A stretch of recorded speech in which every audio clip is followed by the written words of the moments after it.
Welcome back to Mad Hatter's Civil War history.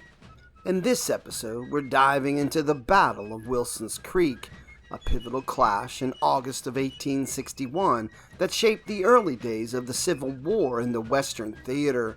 Join us as we uncover the strategies, heroics, and chaos of this intense confrontation, often called the Bull Run of the West. Stick around to learn how this battle left a lasting mark on Missouri and the Union's fight for control.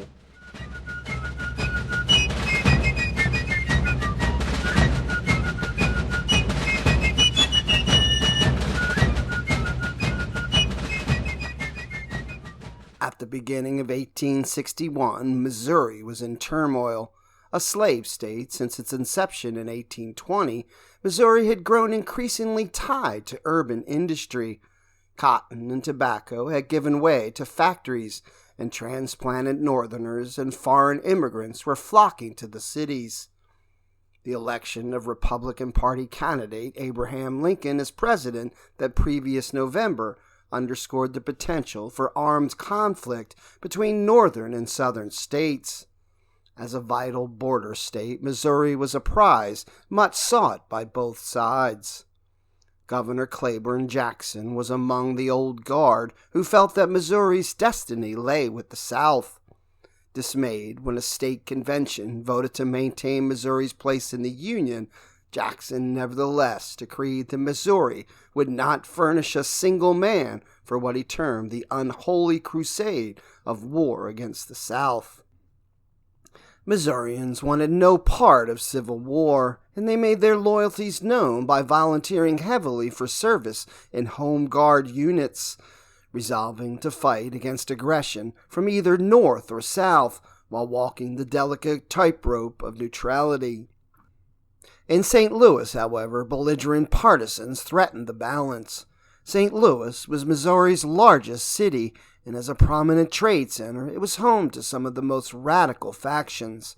The German immigrant community, 50,000 strong, was staunchly Unionist. Having come to America for the promise of suffrage and personal liberty, Germans were eager to uphold the integrity of the national trust.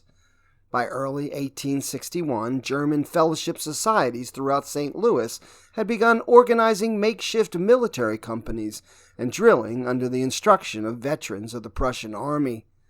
Concurrently, groups of those who favored the South, drawn heavily from the genteel old guard families, formed Minutemen companies and also began drilling, sometimes only blocks away from their would-be adversaries.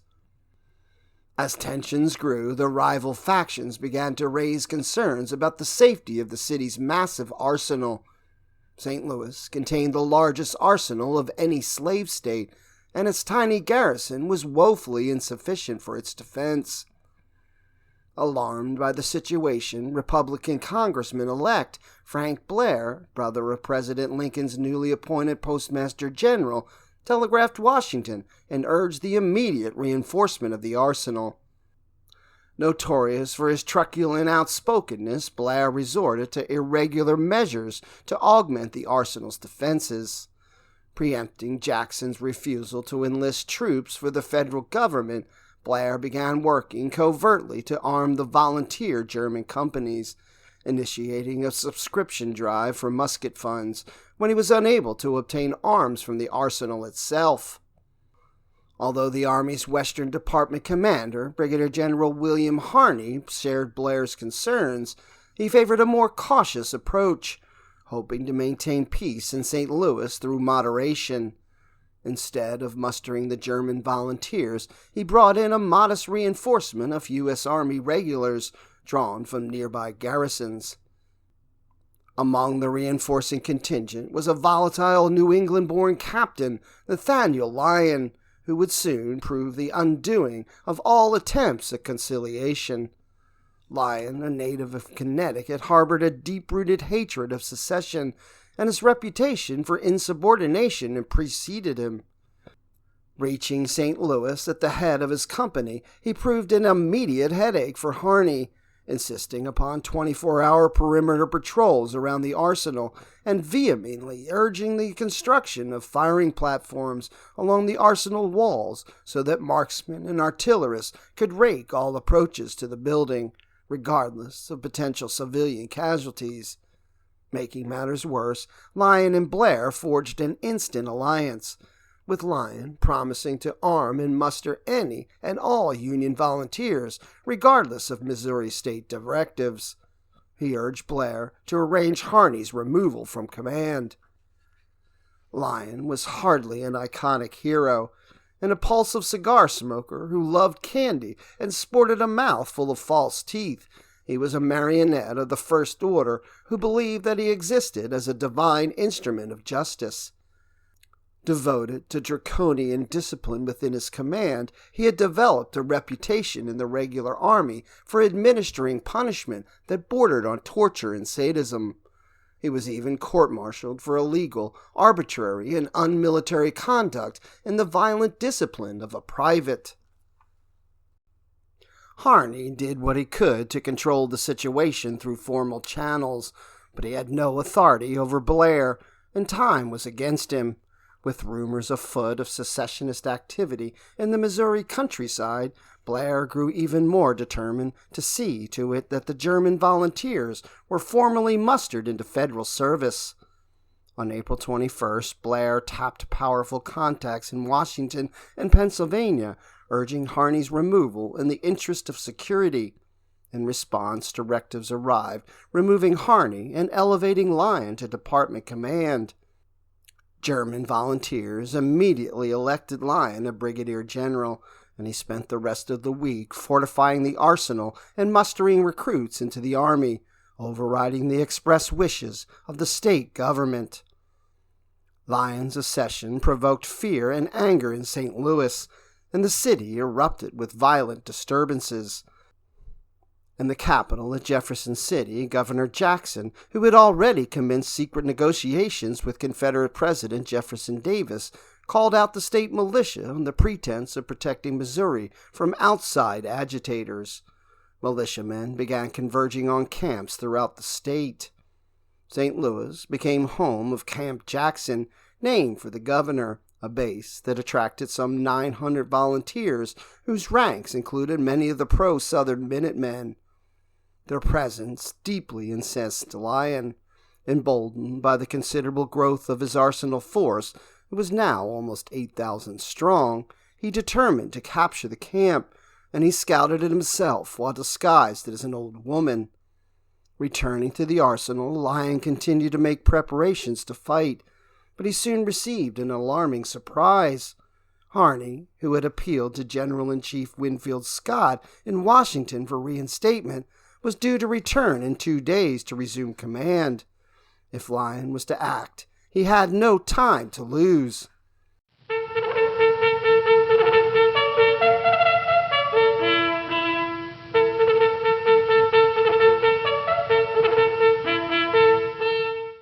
On the morning of May 10th, Lyon sent forth his newly mustered soldiers from the arsenal in 3 separate columns to converge on Camp Jackson. Advancing through the streets of St. Louis, they attracted throngs of curious onlookers, as well as gangs of armed ruffians who followed them, hoping for a chance to aid the militiamen. Lyon's columns deployed along 3 sides of Camp Jackson, bewildering the outnumbered militiamen with a cool show of might.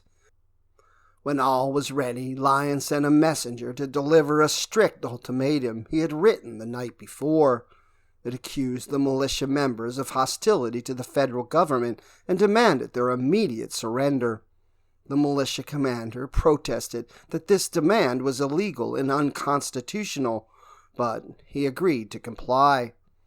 Having thus secured his aim, Lyon decided to make an example of his prisoners, ordering them to be marched under guard through the city to the arsenal. No sooner had his men begun leading the march, however, than angry crowds commenced heckling them. Jeers and insults rent the air. People spat at the Union volunteers. The fury of the crowd intensified, and soon they began throwing rocks. Finally, one civilian fired a gun. Other shots broke out, and a bullet mortally wounded a Union captain. This was too much for the volunteers, who angrily fired into the crowd. Pandemonium reigned for several minutes before Lyon was able to regain control of the situation and hurry the column back to the arsenal. By then, the Camp Jackson affair had done lasting damage. 28 civilians, 2 Union soldiers, and 3 militiamen lay dead. 75 others were wounded, and terror gripped St. Louis. "The Black Dutch are killing them all," one observer cried. "They are shooting women and children in cold blood." In the capital, Jackson called an emergency session of the General Assembly to discuss a bill granting him unprecedented powers to suppress rebellion and repel invasion. It was a bill the legislators had previously debated for 2 weeks. Now they passed it in 15 minutes. Jackson quickly appointed popular Mexican War veteran Sterling Price commander of the Missouri State Guard, and commenced preparations for all-out war. In St. Louis, Harney returned on May 11th and found the city a maelstrom of unrest and violence. Unable to cashier Lyon, he instead took measures to remove the German volunteers from the arsenal and met with Price on May 20th to iron out what was essentially a non-aggression pact. Jackson and Price wanted time to organize, and Harney still hoped for peace, but the time for conciliation had passed. On that same day, Blair received discretionary authority from Washington to remove Harney again in favor of Lyon, if he deemed it necessary. Blair made it official 6 days later, prompted in large measure by Harney's continuing reluctance to arm and train the city's German volunteers.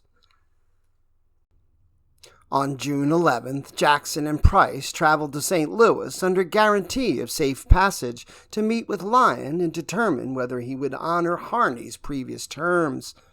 Blair accompanied Lyon, and the meeting was long and tense.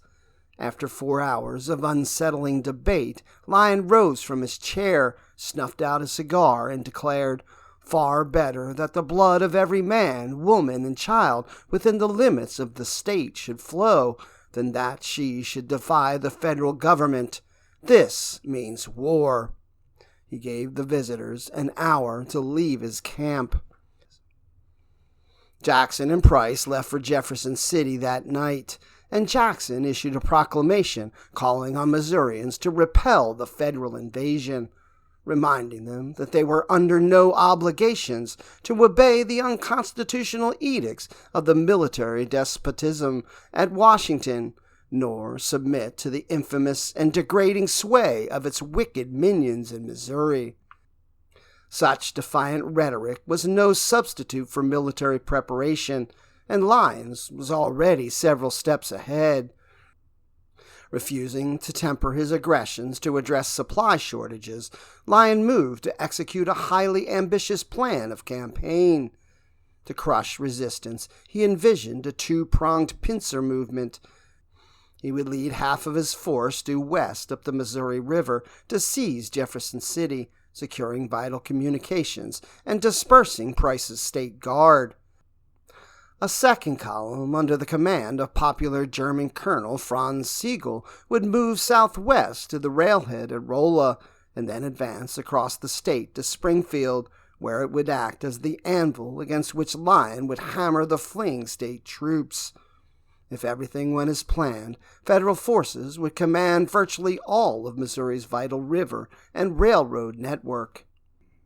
On June 13th, Lyon's column departed St. Louis aboard 4 commandeered civilian steamers, while Sigel's force left via railroad. 2 days later, Lyon arrived at Jefferson City, only to find that Jackson and Price had already fled. Jackson had not gone far, however, and Lyon caught up with him on the 17th near Boonville, and badly routed a scratch force of state guard in a nearly bloodless skirmish that Northern papers hailed as a brilliant victory. Meanwhile, Jackson and Price gathered as many men as they could and began a wholesale retreat for the Arkansas border, where they hoped to enlist Confederate military aid. Lyon's campaign quickly bogged down for want of supplies. A steady pattern of requisitions had vexed his quartermaster in St. Louis, and the officer retaliated by canceling many of his requests. Reduced to scrounging for wagons and teamsters and chafing under the discomfiture of a sudden deluge of rain, Lyon waited impatiently. But the delay afforded time for reinforcements to arrive. En route was the newly mustered 1st Iowa Regiment, as well as a considerable force of Kansans and Army regulars under the command of Major Samuel Sturgis. By the time these forces arrived on July 7th, Lyon was in motion once more, aided by a motley jumble of expropriated vehicles. Events were accelerating.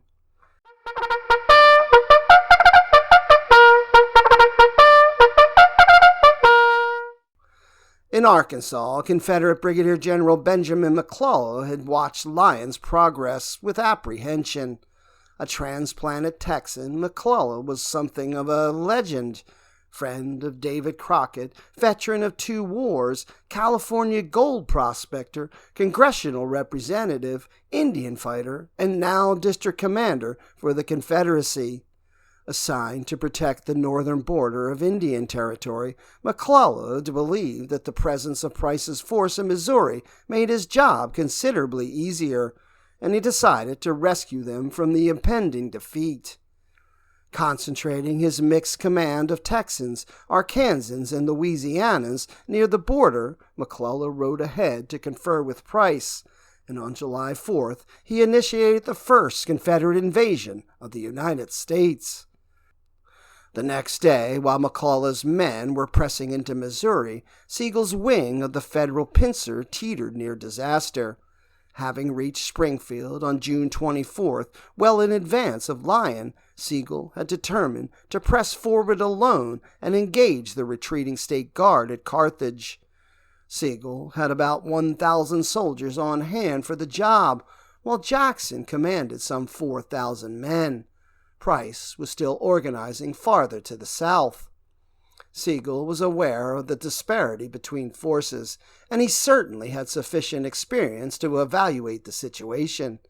A former German minister of war, Sigel had commanded armies in multiple battles during the German Revolution of 1848.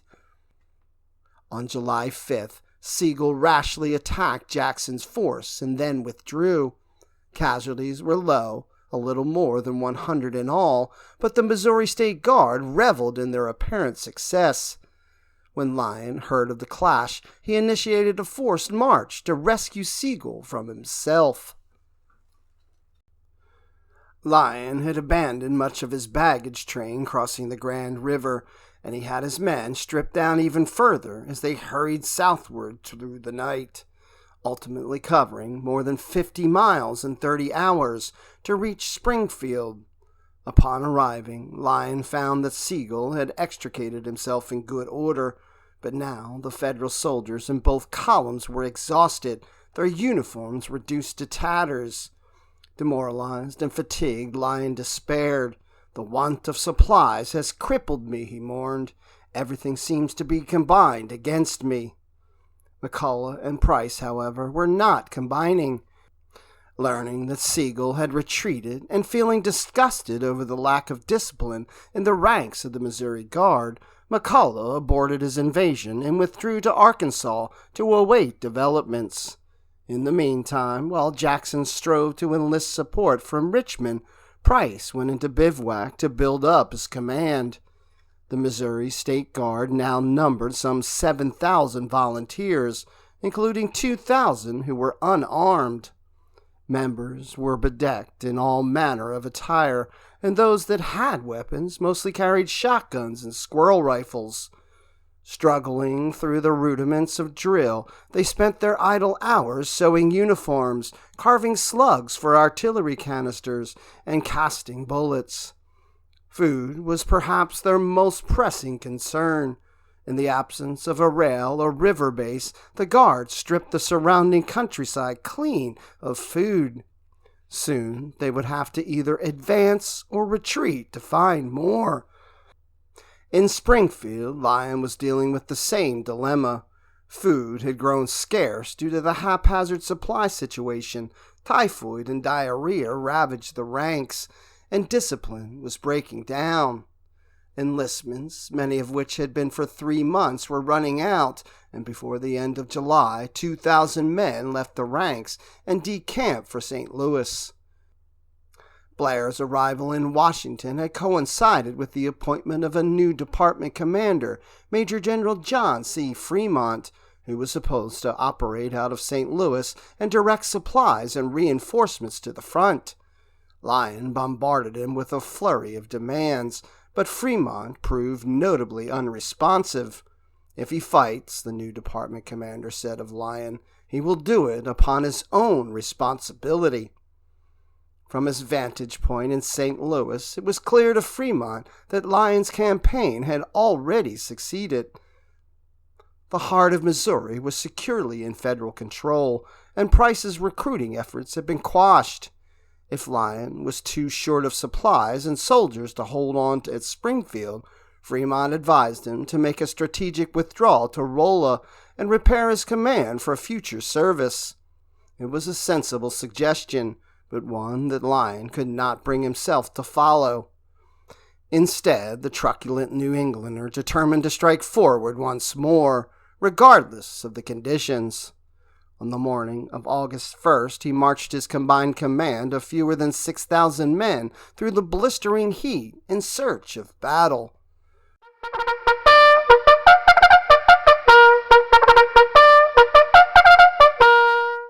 Price and McCulloch had combined forces again by then, initiating plans for a second invasion of Missouri. Overcoming his distrust of the State Guard, McCulloch agreed to assume command of the offensive, provided that Price leave his 2,000 unarmed men and camp followers a day's march to the rear. It was a condition that Price quickly accepted, and then just as quickly ignored. Advancing on August 1st, McCulloch's command contained an aggregate of over 10,000 muskets, almost twice the number in Lyon's ranks. While the State Guard troops were of somewhat dubious quality, several of McCulloch's units had already developed fierce identities. Colonel Louis A. Bair's 3rd Louisiana Regiment proudly bore aloft a blue silk flag with the emblazoned inscription, "Southern Rights Invalid." And Arkansas Volunteers boasted several units with unique and dashing uniforms, including the Centerpoint Rifles, who wore dark blue coats and checkered shirts with red stripes. The next day, the rival armies came into contact amid choking dust and 110-degree temperatures. The result was an abortive skirmish in which a State Guard unit broke badly under fire and fled pell-mell for the rear. But Lyon did not press home his advantage. Overwhelmed by fatigue, the New Englander was steadily succumbing to the stress of command. When probes failed to stir up a battle the following day, he called his officers together for a council of war. It was the first time Lyon had asked for advice in the entire campaign.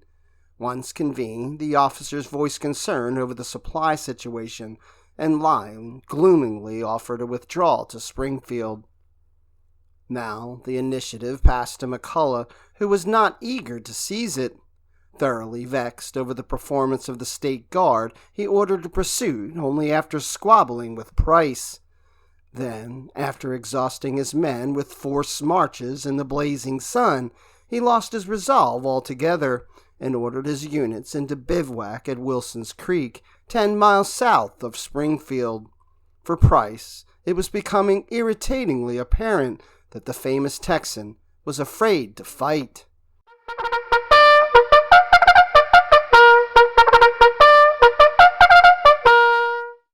Meanwhile, in Springfield, Lyon was steadily losing his grasp on events. Conferring with subordinates regularly, he waffled between zealous convictions that he should defend his position to the last or strike out and attack. The arrival of a long overdue wagon train on August 6th served as a momentary inspiration, and the New Englander impulsively decided to launch a surprise offensive that very night.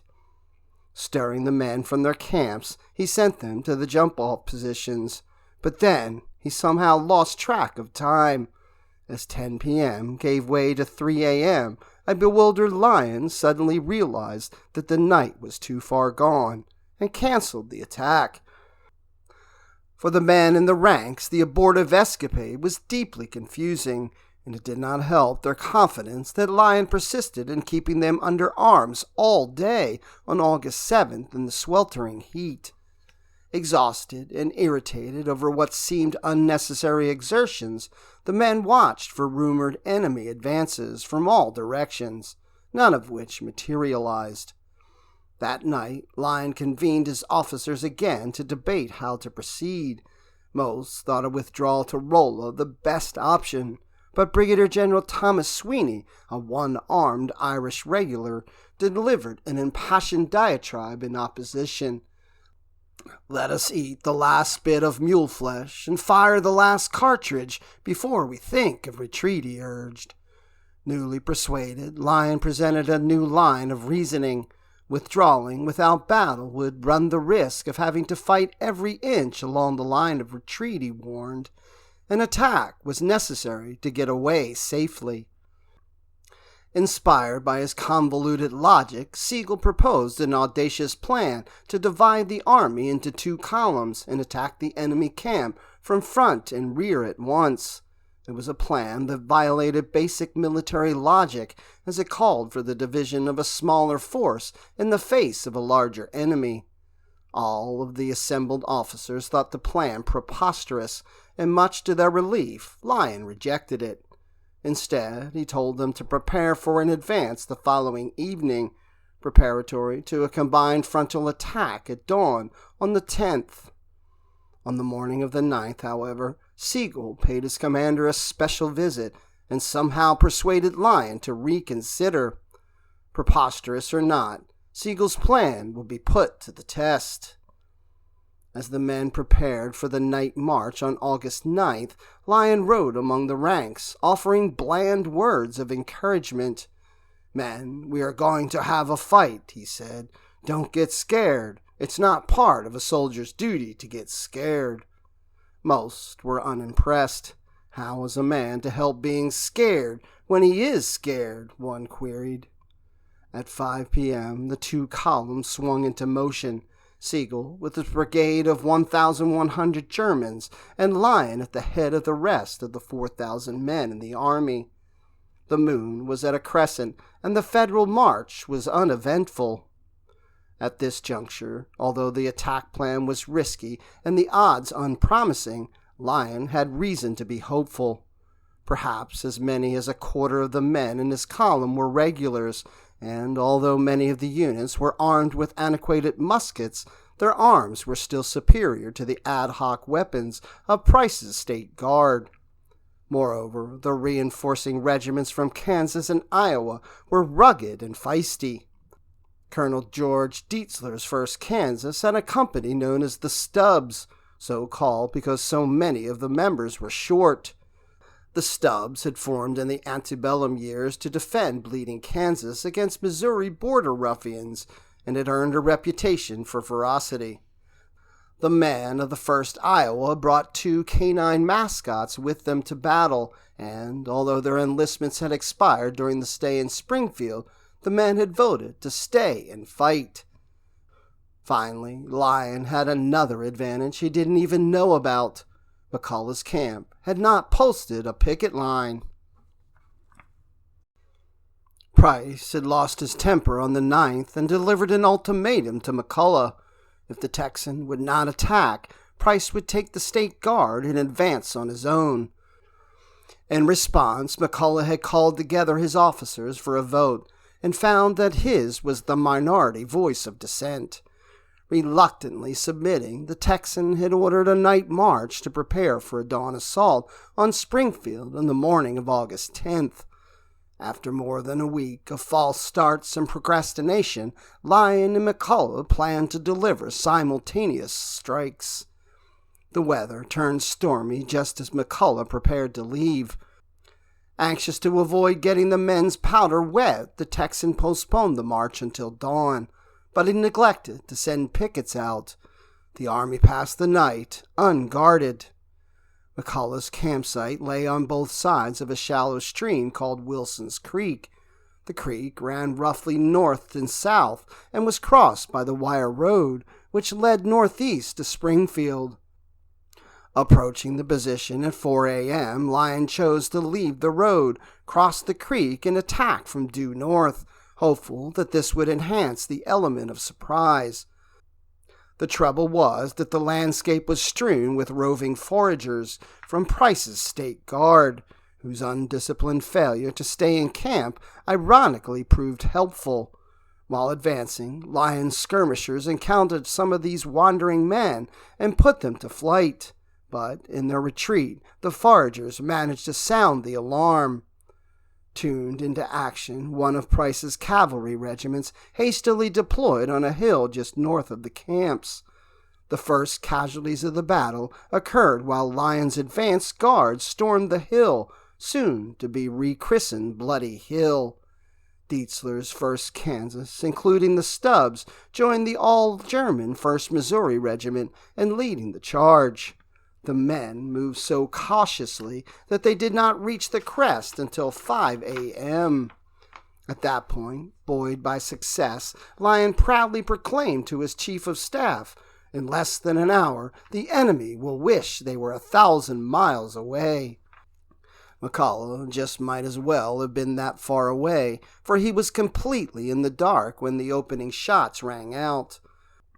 The landscape around Wilson's Creek gave rise to an acoustic shadow, a peculiar deadening phenomenon that can arise when topographical features or localized variances in air density block otherwise discernible sound. While the battle raged, McCullough breakfasted placidly with Price, enjoying cornbread, beef, and coffee. When couriers reached him to announce the commencement of hostilities, the Texan laughed.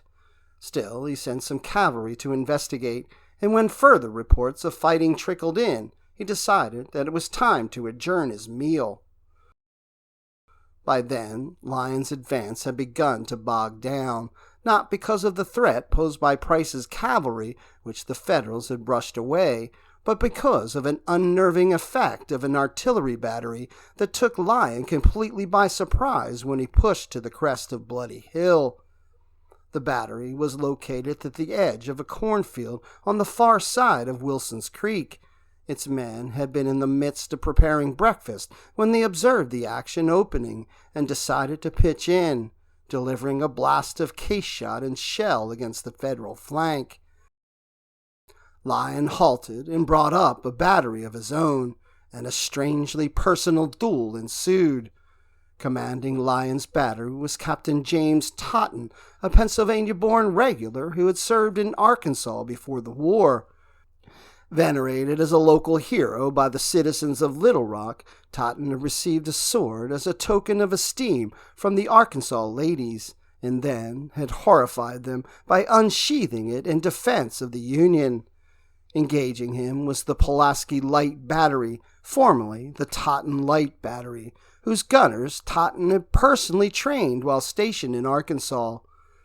Evidently his training was not comprehensive, as neither battery fired with great accuracy, and casualties were low in both units. Lyon, however, was sufficiently perturbed to halt his advance and began building a defensive position on the crest of Bloody Hill. This had the effect of surrendering the initiative to the enemy at a time when Price and McCullough were still trying to discern what was happening. Worse yet, Lyon formed his line on the peak of the hill instead of the military crest or shoulder of the hill, which meant that his infantry could not see or shoot anyone forming along the base. For the time being, the implications of these errors were not yet realized.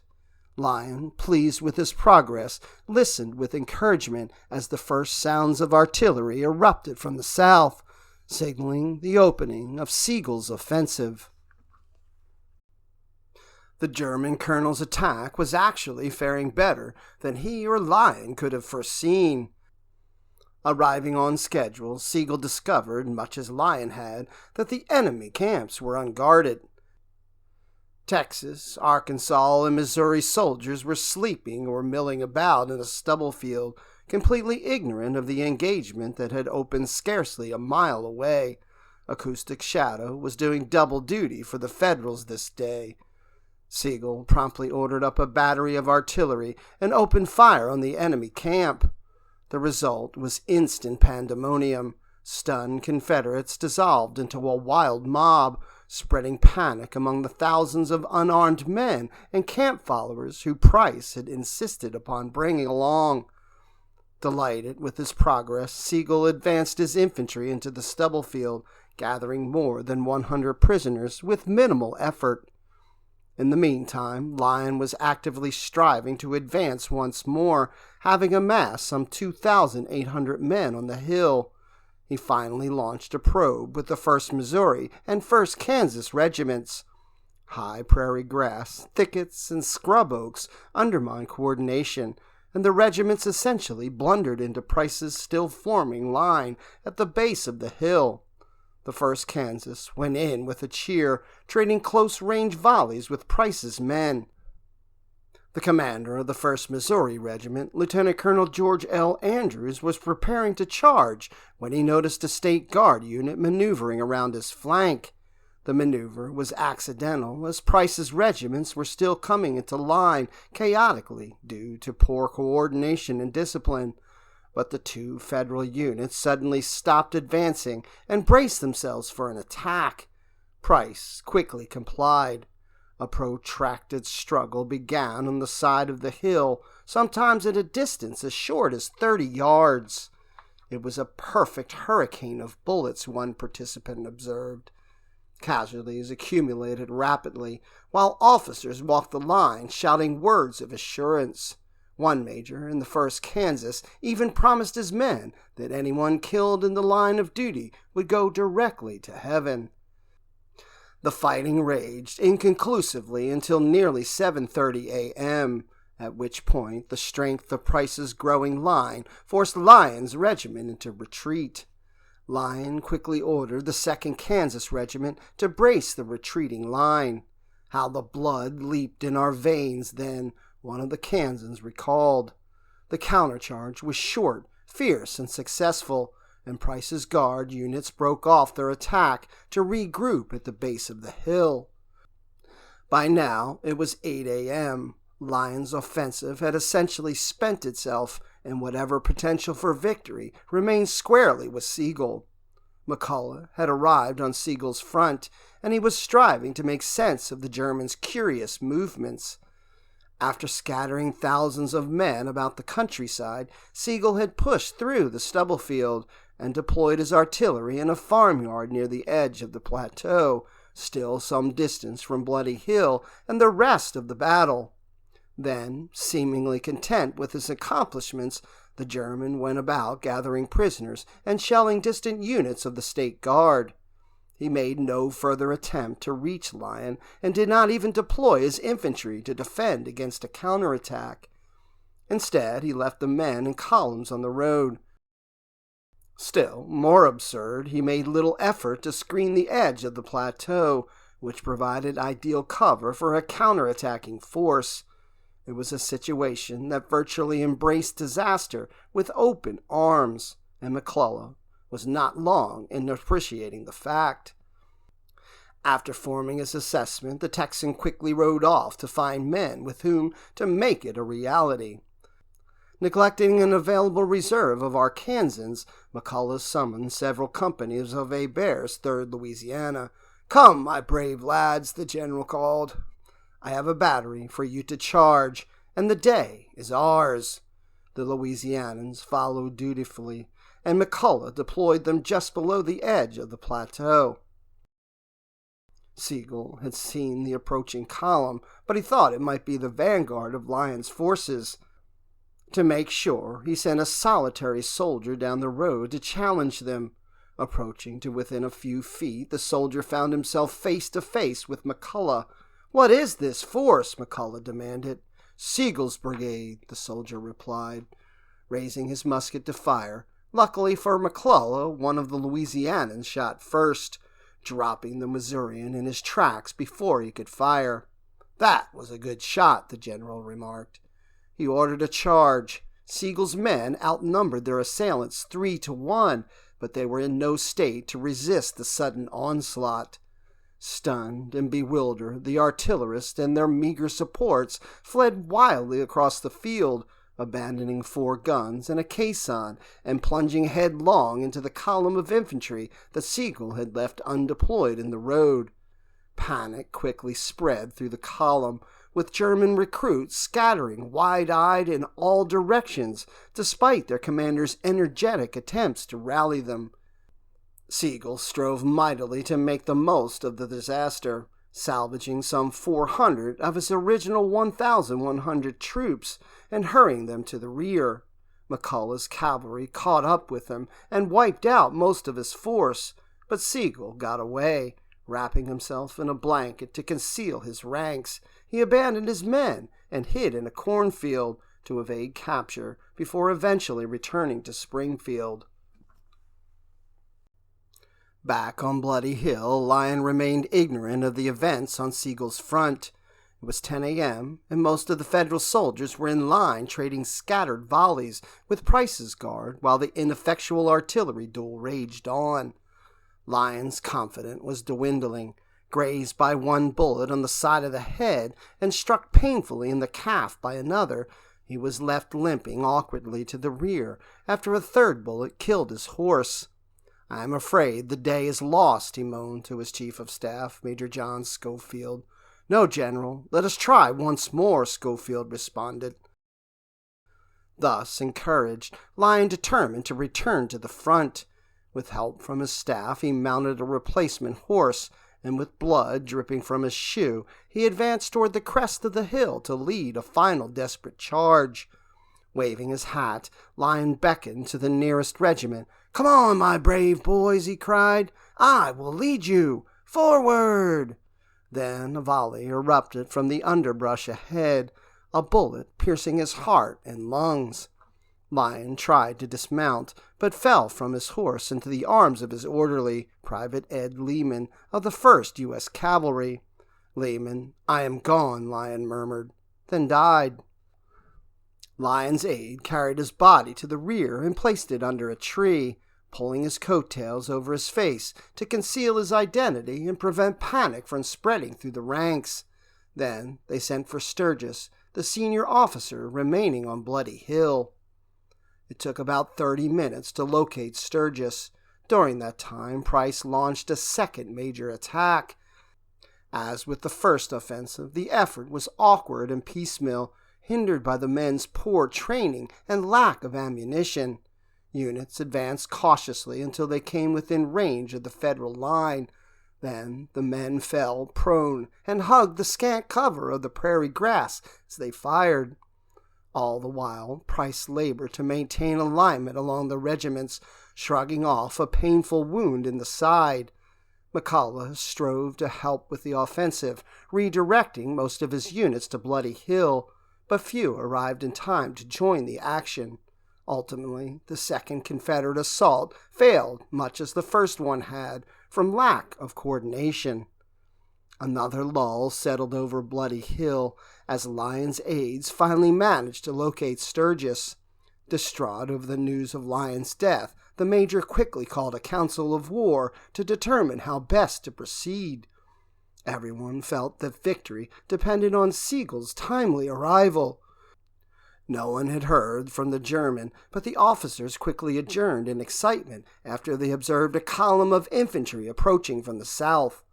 The column was actually the 3rd Arkansas, marching from reserve to reinforce the State Guard. Greeting the men with joy, Price cautioned, "Keep as cool as the inside of a cucumber. Take your positions and hold it whatever you do. Don't yield an inch." Moving up alongside the Arkansans, the 3rd Louisiana joined Price's line alongside the 5th Arkansas. McCullough had finally achieved his grand concentration. The stage was set for one final effort.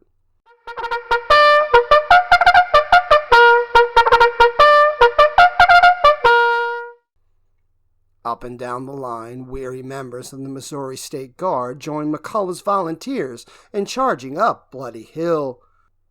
Clouds of smoke obscured the landscape, and men fell in scores.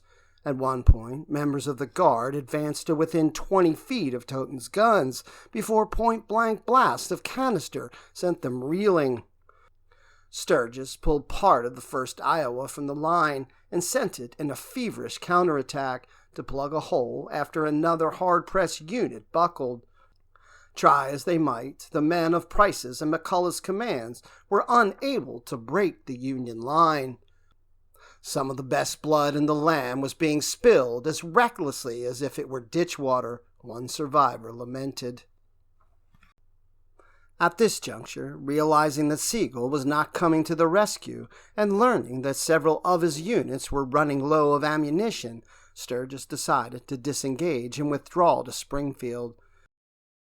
Aided by a lull in the fighting, as McCullough's and Price's men fell back in exhaustion, the Federal soldiers were able to retreat in good order, pulling out all of their artillery pieces and many of their wounded, although they accidentally left Lyons' body behind. It took Price and McCullough a surprisingly long time to learn that the enemy had gone. Upon reaching the top of Bloody Hill, one Arkansas officer recalled watching the retreating column. "We were glad to see them go." In their wake, the Federal forces left the devastation of what had been a surprisingly bloody contest. Combined casualties numbered over 2,500, and the medical officers of both armies were woefully unprepared for the task they faced. Soon after Sturgis reached Springfield, the wounded from his regiments overflowed public buildings, and surgeons began requisitioning private homes. Days later, one wounded man in Springfield observed that the stench from the dead and dying was so offensive as to be almost intolerable. The Union officers convened another council of war in Springfield and unanimously agreed that the best course of action was to fall back on Rolla, precisely the plan that Fremont had advocated in the first place. Sturgis abdicated command to Sigel at this point, and Sigel showed such favoritism toward his fellow Germans on the retreat that he almost provoked a mutiny within the ranks. With the crisis past, Price and McCullough immediately set to squabbling again. Price urged a follow-up advance, but McCullough, acutely aware of supply shortages, demurred. In the coming days, their mutual disdain deepened, and they ultimately went their separate ways, diffusing any strength they might have enjoyed through concentration. Newspapers on both sides claimed success at Wilson's Creek. Never has a greater victory crowned the efforts of the Friends of Liberty and Equal Rights, crowed the pro-Confederate Liberty Tribune. The victory of the Union forces was brilliant and overwhelming, retorted the Topeka, Kansas State Record. Aside from the casualties, the immediate effect of Wilson's Creek was negligible. Both sides pulled back, and the strategic picture remained unchanged.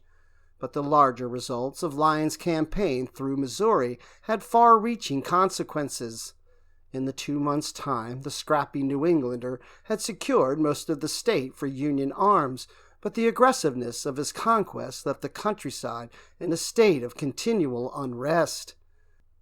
Bloody partisan confrontations would erupt in the coming months, and savage guerrilla fighting would persist throughout the war and beyond, giving birth to such experienced gunmen as Frank and Jesse James, and their cousins and train-robbing henchman Cole Younger.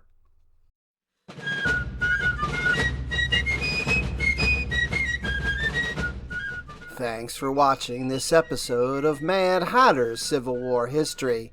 Like, follow, and click the bell for notifications to ensure you see all of the latest content. As always, let me know if there's any other important events of the American Civil War you would like me to address.